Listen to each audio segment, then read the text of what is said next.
नमस्कार, मैं उस्वेता। बिहारी न्यूज में आपका स्वागत है। आज है 17 दिसंबर, दिन बुधवार। खबरों की ओर बढ़ने से पहले एक नजर डालते हैं आज की टॉप हेडलाइंस पर।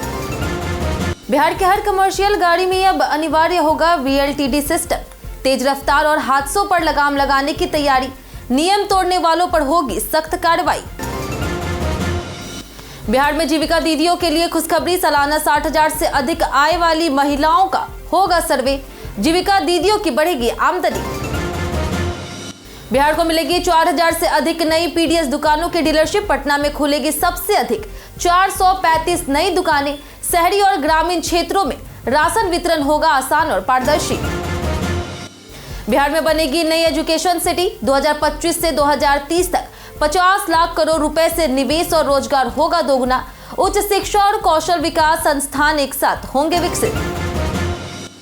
बिहार सरकार का बड़ा कदम। ऑपरेशन भूमि दखल देहानी से SC/ST पर्चेधारियों को मिलेगा जमीन पर दखल। अवैध कब्जा करने वालों पर होगी कड़ी कार्रवाई। BPSC 70वीं मेंस परीक्षा का परिणाम हुआ जारी। 5,401 अभ्यर्थी हुए सफल। 2,035 पदों के लिए इंटरव्यू जल्द होगा शुरू। आज भारत और दक्षिण अफ्रीका के बीच होगा चौथा T20 मैच। लखनऊ में दिखेगा कड़ा मुकाबला। टीम में बड़े बदलाव की है संभावना। चलिए एक नजर डालते हैं आज की 25 बड़ी खबरों की ओर। BTSC में पंप ऑपरेटर के 191 रिक्त पदों पर 12 जनवरी तक करे आवेदन। सरकारी नौकरी की तलाश कर रहे युवाओं के लिए बिहार तकनीकी सेवा आयोग यानी कि BTSC ने पंप ऑपरेटर के 191 रिक्त पदों पर भर्ती की घोषणा की है। आवेदन प्रक्रिया ऑनलाइन शुरू हो चुकी है और 12 जनवरी 2026 तक जारी रहेगी। इस भर्ती के लिए 10वीं कक्षा पास और मशीनिस्ट फीटर ITI सर्टिफिकेट आवश्यक है। न्यूनतम आयु 18 वर्ष है, जबकि अधिकतम आयु सामान्य वर्ग के लिए 37 वर्ष, अनरिजर्व महिला और पिछड़ा या फिर अत्यंत पिछड़ा वर्ग के लिए 40 वर्ष, SC/ST के लिए 42 वर्ष निर्धारित है। पदों का वर्गवार विवरण: जनरल के लिए 77, EWS के लिए 19, SC के लिए 31, ST के लिए 2, EBC के लिए 33, BC के लिए 23, वहीं BC फीमेल के लिए 6 है। आवेदन btsc.pariksha.nic.in पर जाकर के किया जा सकता है। आवेदन शुल्क सभी वर्ग के लिए 100 रुपए है। बिहार की हर कमर्शियल गाड़ी में अब अनिवार्य होगा VLTD सिस्टम। बिहार सरकार ने सड़क सुरक्षा और सार्वजनिक हित को प्राथमिकता देते हुए राज्य के सभी वाणिज्यिक वाहनों में वाहन लोकेशन ट्रैकिंग डिवाइस यानी कि VLTD और इमरजेंसी बटन अनिवार्य करने का फैसला लिया है। परिवहन मंत्री श्रवण कुमार ने साफ कहा कि नियमों की अनदेखी अब बर्दाश्त नहीं होगी। अभी केवल 30 से 40% सार्वजनिक वाहनों में यह सिस्टम लागू है, जो चिंता का विषय है। VLTD से वाहन के रियल टाइम लोकेशन, गति और रूट पर निगरानी होगी, जिससे तेज रफ्तार, नियम उल्लंघन और हादसों पर लगाम लगेगी। यह डिवाइस खासकर महिलाओं और बच्चों की सुरक्षा के लिए अहम मानी जा रही। तय समय में पालन न करने वालों पर सख्त कार्रवाई होगी। दुनिया का सबसे बड़ा 33 फीट शिवलिंग जनवरी में पहुंचेगा बिहार। दुनिया का सबसे बड़ा शिवलिंग 4 जनवरी तक बिहार के चकिया स्थित विराट रामायण मंदिर पहुंचेगा। 33 फीट ऊंचा और 210 मीट्रिक टन वजन का यह ब्लैक ग्रेनाइट शिवलिंग तमिलनाडु, आंध्र प्रदेश, महाराष्ट्र और मध्य प्रदेश होते हुए उत्तर प्रदेश में स्वागत के बाद बिहार आएगा। बिहार में इसे आरा, छपरा, मसरक, मोहम्मदपुर, कजरिया और केशरिया सहित 10 से 15 जगहों पर पूजनीय बनाया जाएगा। इस शिवलिंग पर 108 सहस्त्र लिंगम बने हैं। मंदिर 1080 फीट लंबा और 540 फीट चौड़ा होगा, जिसमें 18 शिखर और 22 मंदिर शामिल होंगे। निर्माण 3 करोड़ रुपए में हुआ। BPSC 70वीं मेंस परीक्षा का परिणाम हुआ घोषित। 5,401 अभ्यर्थी हुए सफल। BPSC ने 70वीं संयुक्त मुख्य यानी कि मेंस परीक्षा का परिणाम मंगलवार को जारी कर दिया, जिसमें 5,401 अभ्यर्थी सफल हुए। परीक्षा 25 से 30 अप्रैल 2025 तक पटना के 32 केंद्रों पर आयोजित की गई, जिसमें कुल 20,034 उम्मीदवार शामिल हुए थे। सफल अभ्यर्थियों को इंटरव्यू के लिए बुलाया जाएगा, जो 120 मार्क्स का होगा और डेट जल्द जारी की जाएगी। इस परीक्षा के जरिए कुल 2,035 पदों पर भर्ती होनी है। औसतन हर पद पर 10 अभ्यर्थी सफल हुए। प्री परीक्षा में 4.83 लाख ने आवेदन किया था। परीक्षा का रिजल्ट आयोग की वेबसाइट पर उपलब्ध है। बिहार को मिलेगी 4,000 से अधिक नई PDS दुकानों की डीलरशिप। बिहार सरकार ने बढ़ती आबादी और राशन कार्ड धारकों की संख्या को देखते हुए राज्य में 4,942 नई सरकारी राशन दुकानों की डीलरशिप देने का फैसला लिया है। इसका उद्देश्य शहरी और ग्रामीण क्षेत्रों में पीडीएस व्यवस्था को सुगम और पारदर्शी बनाना है। 2,583 दुकानों के लिए विज्ञापन जारी हो चुके हैं, जिन पर करीब 14,000 आवेदन मिले हैं, जबकि शेष दुकानों के लिए जल्द विज्ञापन आएंगे। पटना में सबसे ज्यादा 435 नई दुकानें खुलेगी। इसके साथ ही 17 से 30 दिसंबर तक राशन कार्डों का भौतिक सत्यापन और आधार सीडिंग अभियान भी चलाया जाएगा। बीएसएससी दूसरी इंटर लेवल भर्ती 2025 के लिए आवेदन की तारीख बढ़ी। बिहार कर्मचारी चयन आयोग यानी कि बीएसएससी ने दूसरी इंटर लेवल भर्ती 2025 के लिए ऑनलाइन आवेदन की अंतिम तिथि 15 जनवरी 2026 और शुल्क जमा करने की अंतिम तिथि 13 जनवरी कर दी है। कुल रिक्तियां अब 24,492 हो गई है, जिनमें से LDC, clerk sir, typist, junior regional investigator समेत कई पद शामिल हैं। अनारक्षित एससी, एसटी, ओबीसी महिला और ईडब्ल्यूएस के लिए अलग आरक्षण लागू है। वहीं महिलाओं के लिए 35% आरक्षण भी है। न्यूनतम योग्यता 12वीं पास है। कुछ पदों के लिए टाइपिंग या फिर कंप्यूटर कौशल जरूरी है। चयन प्रारंभिक परीक्षा, मुख्य परीक्षा और स्किल टेस्ट के आधार पर होगा। ऑपरेशन भूमि दखल देहानी से एससी, एसटी पर्चाधारियों को मिलेगा जमीन पर दखल। बिहार सरकार ने एससी, एसटी पर्चाधारियों को उनकी आवंटित भूमि पर 100% दखल कब्जा सुनिश्चित करने के लिए ऑपरेशन भूमि दखल देहानी शुरू की है। इस अभियान के तहत बेदखली करने वाले किसी भी व्यक्ति के खिलाफ कड़ी कानूनी कार्रवाई की जाएगी। उप मुख्यमंत्री विजय कुमार सिन्हा ने कहा कि गरीब और कमजोर वर्ग की भूमि पर अवैध कब्जा बर्दाश्त नहीं किया जाएगा। राजस्व और भूमि सुधार विभाग सभी मामलों को संवेदनशीलता और प्राथमिकता के साथ निपटाएगा। वहीं संविधान और एससी, एसटी अत्याचार निवारण अधिनियम के तहत पर्चाधारियों को उनका वैध अधिकार तुरंत दिलाना सरकार की सर्वोच्च प्राथमिकता है। बिहार में बनेगी नई एजुकेशन सिटी। बिहार सरकार ने 7 निश्चय पार्ट 3 को मंजूरी देते हुए बिहार के समग्र विकास के लिए औपचारिक काम शुरू कर दिया है। इस योजना के तहत 2025 से 2030 तक 50 लाख करोड़ रुपए के निवेश को आकर्षित करने और रोजगार के अवसर दोगुने करने का लक्ष्य है। विशेष रूप से शिक्षा क्षेत्र में नई एजुकेशन सिटी स्थापित की जाएगी, जिसमें उच्च शिक्षा, शोध और कौशल विकास संस्थान एक साथ विकसित होंगे। पुराने प्रतिष्ठित शिक्षण संस्थानों को सेंटर ऑफ एक्सीलेंस बनाया जाएगा। उच्च शिक्षा विभाग भी गठन किया जाएगा। वहीं इस योजना से बिहार को शिक्षा, रोजगार और निवेश के नए दौर में अग्रणी बनाने की रणनीति तैयार की गई है। पंप स्टोरेज परियोजना से बिहार के 8,000 लोगों को मिलेगा रोजगार।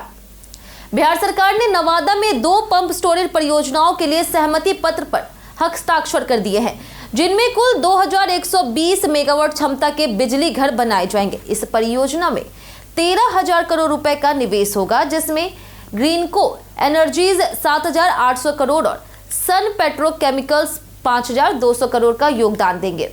6 साल में पूरी होने वाली इस परियोजना से लगभग 8,000 लोगों को रोजगार मिलेगा। ऑफ स्ट्रीम और क्लोज्ड लूप टेक्निक का उपयोग कर नदियों के प्राकृतिक प्रवाह पर प्रभाव डाले बिना नवीकरणीय ऊर्जा उत्पन्न होगी। यह भारत के नेट जीरो उत्सर्जन लक्ष्य में योगदान देगी। जीविका दीदियों की बढ़ेगी आमदनी, सरकार कराएगी विशेष सर्वे। बिहार में जीविका दीदियों के लिए एक बार फिर खुशखबरी है। नीतीश सरकार अब मुख्यमंत्री महिला रोजगार योजना से जुड़ी उन महिलाओं का सर्वे कराएगी जिनकी सालाना आय 60,000 रुपए या फिर उससे अधिक है। इन महिलाओं को लखपति दीदी बनाने की योजना के तहत शामिल किया जाएगा, ताकि उनकी वार्षिक आय कम से कम 1 लाख रुपए हो सके। इसके लिए जीविका की ओर से विशेष रणनीति, अतिरिक्त आर्थिक सहायता, प्रशिक्षण, तकनीकी सहयोग दिया जाएगा। पहले चरण में रोजगार योजना के लाभुक महिलाओं को प्राथमिकता मिलेगी। राज्य में पहले ही 31 लाख जीविका सदस्य लखपति दीदी बन चुकी है। बिहार के सभी जेलों में बंदियों के लिए बनेंगे ई श्रम कार्ड। बिहार की जेल व्यवस्था में बड़े सुधार की तैयारी है। राज्य की सभी जेलों में बंदियों के लिए ई श्रम कार्ड बनाए जाएंगे, ताकि रिहाई के बाद उन्हें रोजगार और सामाजिक सुरक्षा योजनाओं का लाभ मिल सके। बाढ़ के विधायक डॉक्टर सियाराम सिंह ने बताया कि हर जेल में मनोचिकित्सक की तैनाती होगी और खान-पान सहित अन्य व्यवस्थाओं में बदलाव किए जाएंगे। विधानसभा कारा कार्य सुधार समिति ने जेलों के मासिक निरीक्षण का निर्णय लिया। 15 सदस्यीय इस समिति का उद्देश्य जेलों को सजा का नहीं बल्कि सुधार और पुनर्वास का केंद्र बनाना है। समिति का कार्यकाल 31 मार्च 2026 तक है। खगड़िया में 19 दिसंबर को लगेगा जॉब कैंप। खगड़िया के बेरोजगार युवाओं के लिए 19 दिसंबर 2025 को जिला नियोजनालय परिसर में 1 दिवसीय जॉब कैंप का आयोजन किया जा रहा है। इसमें देश की प्रतिष्ठित company L&T construction skills training institute भाग लेगी और लगभग 200 युवाओं को रोजगार मिलेगा। चयनित अभ्यर्थियों को प्रशिक्षण के दौरान प्रतिमाह 15,414 रुपए स्टाइपेंड, निःशुल्क हॉस्टल और भोजन मिलेगा। Formwork, masonry, steel fixing, scaffolding, industrial electrician, fitter और वेल्डिंग जैसी टेक्निक पदों पर चयन होगा। आयु 18 से 33 वर्ष है। न्यूनतम लंबाई 155 सेंटीमीटर। NCS पोर्टल पंजीकरण और शैक्षणिक प्रमाण पत्र जरूरी है। पोस्टिंग हुगली, पश्चिम बंगाल में होगी। अगले 3 दिन बिहार में छाया रहेगा कोहरा। बिहार के 102 स्थानों पर अगले 3 दिनों तक सुबह हल्के से मध्यम स्तर पर कोहरा रहेगा, जबकि दिन चढ़ने के साथ आसमान साफ हो जाएगा। सुबह और शाम ठंड का असर बना रहेगा। वहीं मौसम विभाग के अनुसार अधिकतम और न्यूनतम तापमान में अगले 3 से 4 दिनों तक खास बदलाव नहीं होगा और मौसम शुष्क रहेगा। सोमवार को अधिकतम तापमान 24.3 डिग्री से 28.6 डिग्री और न्यूनतम तापमान 9.9 डिग्री से 16.4 डिग्री के बीच रहा। भागलपुर के सबौर में सबसे कम तापमान और फारबिसगंज में सबसे अधिक तापमान दर्ज हुआ। वहीं पटना, मुजफ्फरपुर और पूर्णिया में भी कोहरे और ठंड का असर रहेगा। बिहार के शिक्षकों को जनवरी से मिलेगा प्रमोशन। बिहार सरकार ने राज्य के सभी प्रारंभिक, माध्यमिक और उच्च माध्यमिक स्कूलों में कार्यरत शिक्षकों के प्रमोशन प्रक्रिया जनवरी से शुरू करने का निर्णय लिया। प्राथमिक और माध्यमिक शिक्षा निदेशालय ने प्रोन्नति के लिए आवश्यक तैयारी शुरू कर दी है और समय तालिका बनाई जा रही। शिक्षा विभाग ने निर्देश दिए हैं कि शिक्षक सेवा निरंतरता और अन्य गाइडलाइन के अनुसार सभी देय सुविधाएं प्राप्त करें। सरप्लस शिक्षकों का पूर्ण वितरण किया जाएगा और वेतन संरक्षण के तहत बकाया भुगतान तुरंत किया जाएगा। साथ ही स्कूल परिचारियों का प्रशिक्षण और कंप्यूटर टाइपिंग अभ्यास भी सुनिश्चित किया जाएगा। पटना जिले में स्कूल न जाने वाले बच्चों की होगी सूची तैयार। पटना जिले में 6 से 9 वर्ष आयु वर्ग के स्कूल के अलावा बाहरी बच्चों की पहचान के लिए घर घर सर्वेक्षण शुरू किया जाएगा। 6 से 14 साल के बच्चों को उम्र के अनुसार कक्षा में नामांकन कराया जाएगा, जबकि 15 से 19 साल के उन बच्चों को चिन्हित किया जाएगा जिन्होंने 10वीं या 12वीं की पढ़ाई पूरी नहीं की है। इन बच्चों के डेटा के प्रबंध पोर्टल पर अपलोड किए जाएंगे। बीबोस के माध्यम से इन्हें 10वीं और 12वीं की बोर्ड परीक्षा में शामिल होने का अवसर मिलेगा और परीक्षा का पूरा खर्च शिक्षा विभाग वहन करेगा। सर्वे दिसंबर अंत तक पूरा करने का लक्ष्य रखा गया है। बिहार के पंकज त्रिपाठी को मिला प्रियदर्शन की कॉमेडी फिल्म में मौका। बॉलीवुड अभिनेता पंकज त्रिपाठी को फिल्म मेकर प्रियदर्शन की आने वाली कॉमेडी फिल्म में मुख्य भूमिका निभाने का मौका मिला है। प्रियदर्शन ने बताया कि यह फिल्म हंगामा या हेरा फेरी जैसी कॉमिक शैली की होगी और कहानी उन्होंने लगभग फाइनल कर ली है। पंकज इससे पहले प्रियदर्शन की फिल्म आक्रोश में काम कर चुके हैं। इसके अलावा पंकज की लोकप्रिय वेब सीरीज मिर्जापुर अब फिल्म के रूप में भी रिलीज होगी, जिसमें वे कालीन भैया के किरदार में नजर आए। मिर्जापुर मूवी में अली फजल, दिव्येंदु शर्मा और जितेंद्र कुमार भी प्रमुख भूमिकाओं में होंगे। वहीं शूटिंग 2026 में शुरू होगी। सहरसा में रिश्वत लेते राजस्व कर्मचारी रंगे हाथ हुए गिरफ्तार। बिहार के सहरसा में निगरानी विभाग ने रिश्वत लेते हुए राजस्व कर्मचारी राहुल कुमार को रंगे हाथों गिरफ्तार किया। आरोपी पतरघट अंचल कार्यालय में तैनात था और जमीन के परिमार्जन के एवज में 5,000 रुपए रिश्वत मांग रहा था। मामला रन बहादुर सिंह की शिकायत पर सामने आया, जिसकी जांच में आरोप सही पाया गया। इसके बाद निगरानी अन्वेषण ब्यूरो के धावा दल ने कार्रवाई करते राहुल कुमार को घूस के पैसों के साथ गिरफ्तार किया। गिरफ्तार आरोपी को पूछताछ के बाद विशेष न्यायालय निगरानी भागलपुर में पेश किया जाएगा। यह कार्रवाई राज्य में भ्रष्टाचार के खिलाफ सतत निगरानी का उदाहरण है। महिलाओं के फोन में जरूर सेव होने चाहिए ये हेल्पलाइन नंबर। आजकल महिलाओं को अकेले या फिर रात में बस यात्रा करनी पड़ती है, जिसमें सुरक्षा सबसे अहम होती है। किसी भी आपात स्थिति में तुरंत मदद के लिए कुछ जरूरी हेल्पलाइन नंबर पहले से मोबाइल में सेव करना जरूरी है। भारत का all in one emergency number 112 police, ambulance और फायर ब्रिगेड के लिए है। महिला पुलिस हेल्पलाइन 1090 और 1091 तथा महिला सहायता नंबर 181 24 घंटे उपलब्ध है। आपातकाल में एम्बुलेंस सेवा के लिए 108 डायल करें। यह नंबर समय पर मदद दिलाने और सुरक्षित यात्रा सुनिश्चित करने में बेहद उपयोगी है। पटना में बीच सड़क पर बसें रुकी तो परमिट होगा रद्द। पटना में ट्रैफिक सुधार को लेकर के बड़ा फैसला लिया गया। प्रमंडलीय आयुक्त ने जीरो टॉलरेंस नीति लागू करते हुए कहा है कि अगर निजी या सरकारी बसें निर्धारित स्टॉप के अलावा बीच सड़क पर रुककर सवारी बैठाती है तो उनका परमिट तत्काल रद्द किया जाएगा। जिला परिवहन पदाधिकारी यानी कि डीटीओ को इस अभियान के लिए पूर्ण स्वतंत्रता दी गई है। नियम तोड़ने वाले चालकों और मालिकों के खिलाफ सिर्फ जुर्माना नहीं बल्कि कानूनी कार्रवाई भी होगी। गांधी मैदान और अन्य शहरी क्षेत्रों पर विशेष फोकस रहेगा ताकि यातायात सुचारू और जाम मुक्त बनाया जा सके। मृत शिक्षक टैगिंग से आवासीय प्रशिक्षण लक्ष्य पूरा करने में हो रही परेशानी। ई शिक्षा कोष पोर्टल पर मृत, सेवानिवृत्त और सेवा छोड़ चुके शिक्षकों की जानकारी अपडेट न होने के कारण आवासीय प्रशिक्षण के लिए उनकी गलत टैगिंग हो रही। इससे हर महीने लगभग 10,000 सीटें खाली रह जाती है और प्रशिक्षण का लक्ष्य पूरा नहीं हो पाता।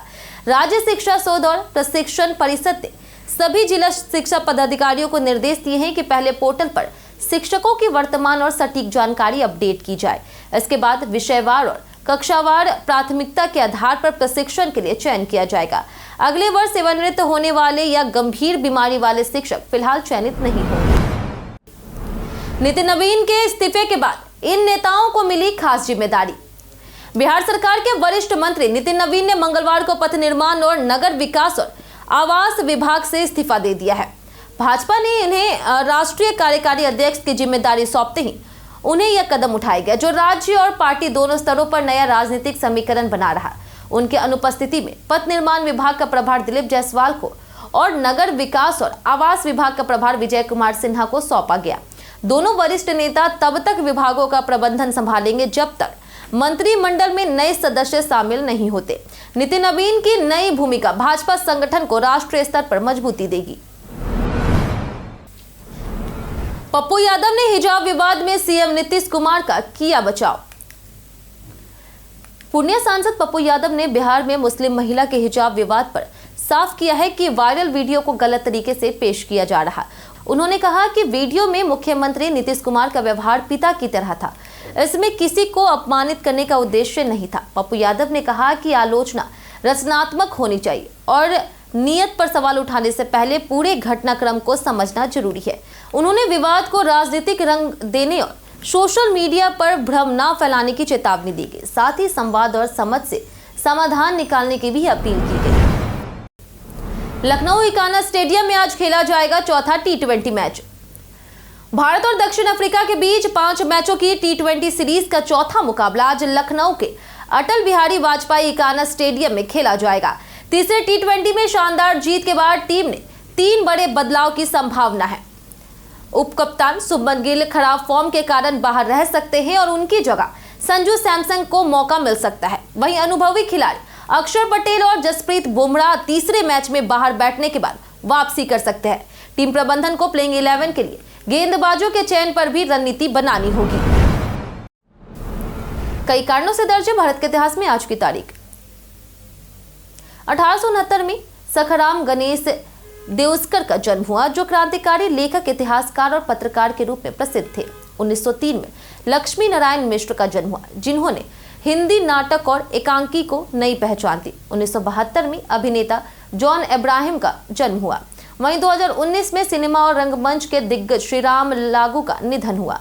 2020 में दिल्ली घराने के शास्त्रीय गायक इकबाल अहमद खान का निधन हुआ। पुराने गीजर को बदलने का यह है सही समय और संकेत। सर्दियों में गीजर का इस्तेमाल बढ़ जाता है लेकिन लंबे समय तक यूज के बाद यह सही तरीके से काम नहीं करता। अगर गीजर से अजीब आवाजें आ रही हो, पानी लीक हो रहा हो, बार बार खराब हो रहा हो या फिर बिजली का बिल असामान्य रूप से बढ़ गया हो तो यह संकेत है कि गीजर बदलने का समय आ गया। पानी का कचरा जमना, पार्ट्स का ज्यादा गर्म होना और ऊर्जा की अधिक खपत समस्याएं बढ़ाती है। ऐसे में नया और एनर्जी एफिशिएंट गीजर लेना सही रहेगा जिससे सुरक्षा, बजट और बेहतर गर्म पानी की सुविधा सुनिश्चित होती है। हम प्रतिदिन आपसे 5 ऐसे जरूरी सवाल उसके जवाब बताएंगे जो कि बीपीएससी, बिहार पुलिस, दरोगा समेत एसएससी जैसे अन्य प्रतियोगी परीक्षाओं में काम आएंगे। सवाल इतिहास, बिहार स्पेशल, विज्ञान, करंट अफेयर्स और भूगोल से रहेंगे। पूछे गए 5 सवाल में आपने कितना सही जवाब दिया ये हमें कमेंट करके जरूर बताएं। हमारा पहला सवाल है कि मोक्ष कल्याणक किस समुदाय के लोगों के द्वारा मनाया जाता है? Option A Hindu, option B है जैन, ऑप्शन सी है सिख, ऑप्शन डी है ईसाई। इसका सही जवाब है ऑप्शन बी जैन। हमारा दूसरा सवाल है कि शेरशाह सूरी के मकबरे का डिजाइन किसने तैयार किया था? ऑप्शन ए है उस्ताद अहमद लाहौरी, ऑप्शन बी है उस्ताद ईशा सिराजी, ऑप्शन सी है मीमर सिनान या फिर ऑप्शन डी मीर मोहम्मद अलीवाल खान। इसका सही जवाब है ऑप्शन डी मीर मोहम्मद अलीवाल खान। हमारा तीसरा सवाल है कि इनमें से किस ग्रंथ में हृदय सूत्र और हीरा सूत्र शामिल है? ऑप्शन ए है विमल कृति निर्देश, ऑप्शन बी है सुरधम पुंडरीका, ऑप्शन सी है सुखावती व्यूहा, ऑप्शन डी है प्रज्ञा पारमिता। इसका सही जवाब है ऑप्शन डी प्रज्ञा पारमिता। हमारा चौथा सवाल है कि बिहार में गंगा की सबसे बड़ी सहायक नदी कौन सी है? ऑप्शन ए है गंडक, ऑप्शन बी है कोसी, ऑप्शन सी है महानदी या फिर ऑप्शन डी घाघरा। इसका सही जवाब है ऑप्शन डी घाघरा। हमारा आखिरी सवाल है कि जयप्रकाश नारायण की जीवनी किसने लिखी? ऑप्शन ए है राजेंद्र प्रसाद, ऑप्शन बी है रामवृक्ष बेनीपुरी, ऑप्शन सी है कर्पूरी ठाकुर, ऑप्शन डी आचार्य शिवपूजन सहाय। इसका सही जवाब है ऑप्शन बी रामवृक्ष बेनीपुरी। बीते दिन हमारे द्वारा पूछे गए सवाल का जवाब आप लोगों में से बहुत लोगों ने हमारे कमेंट बॉक्स सेक्शन में लिख कर दिया है। जिन्होंने हमारे द्वारा पूछे गए सवाल का जवाब दिया उनके नाम है उत्तम कुमार, मिथिलेश कुमार, अब्दुल मनान, रंजीत कुमार, सबिता कुमारी, नंदिनी कुमारी, राजकिशोर महतो, राजीव कुमार, अमन कुमार, युवराज प्रदीप पंडित, मधेश्वर मुखिया, रणधीर कुमार, दीपक कुमार, श्याम नंदन कुमार, खुशबू सिंह, हरिराम प्रसाद, अशोक दास, विजय कुमार, ब्रजमोहन, लक्ष्मी मेहता, नौशाद रजा, पंकज राज, चंपा देवी, शिव शक्ति, वीना कुमारी, नरेंद्र कुमार सिन्हा, कृष्ण प्रसाद, धनेश्वर साहू, नवल ठाकुर, राकेश कुमार, अंकित शर्मा, राजकुमार, नगेंद्र राय, विजय घायल, मंटू सोनी, राम बाबू दास, लाली राम और लैवा खातून। इसी के साथ बढ़ते हैं आज के सवाल की ओर। आज का सवाल है, आपको क्या लगता है क्या बिहार आज भी दूसरे राज्यों से पीछे है? आप अपना जवाब हमें हमारे कमेंट सेक्शन में लिखकर जरूर बताएं। आज के लिए इतना ही। बिहार की तमाम खबरों के साथ बने रहने के लिए देखते रहे बिहारी न्यूज, और साथ ही अगर आप यूट्यूब चैनल पर देख रहे हैं तो चैनल को सब्सक्राइब करें, और अगर आप फेसबुक पेज पर देख रहे हैं तो लाइक और फॉलो जरूर करें।